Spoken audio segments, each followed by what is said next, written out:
عید سعید فطر آمد مبارک برای دار هر فردی وطنم مبارک گویم ز صمیم دل و جان هر فردی وطنم وطن شین کئی هر خوا گلونا نوے کال کوچنی اختر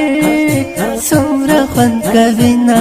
یورا جمع ټول دوستان زو په چکر سمرا خوند کوینا ایام خوشی ها رسید مبارک برای دار هر فردی وطنم مبارک گویم ز صمیم دل و جان هر فردی وطنم چهره ها شد و بخورم لب و خندان است مبارک برای دار هر فردی وطنم مبارک گویم ز صمیم دل و جان هر فردی وطنم شب مبارک موی ملګرو شب مبارک موی ملګرو نوې کال کوچنی اختر څومره خوند کوي نوې کال کوچنی اختر څومره خوند کوي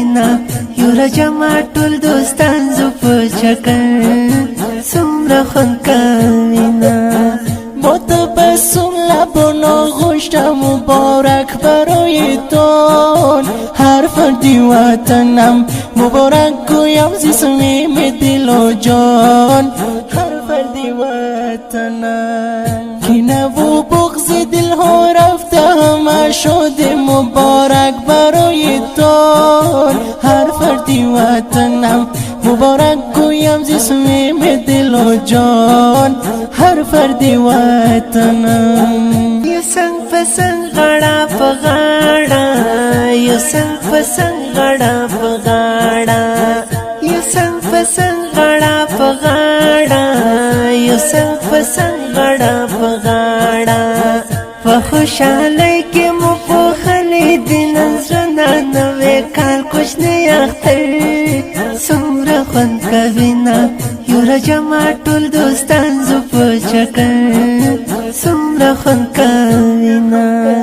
فصل بهار سبز زار هر سو مبارک برای دار هر فردی وطنم مبارک گویم ز صمیم دل و جان هر فردی وطنم نغمه های بلبل و گنجش کنه رنگ مبارک برای دار هر فردی وطنم مبارک گویم ز صمیم دل و جان هر فردی وطنم سمرا خسته هوا لګيږي سمرا خسته هوا لګيږي سمرا خسته هوا لګيږي سمرا خسته هوا لګيږي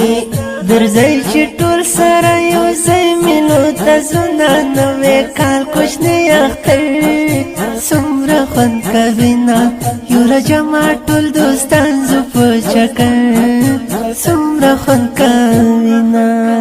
هر طرفم نو امنیت است مبارک برای دار هر فردی وطنم مبارک گویم ز صمیم دل و جان هر فردی وطنم شهر چراغان وطن در زیبایی پوشیده مبارک برای دار هر فردی وطنم مبارک گویم ز صمیم دل و جان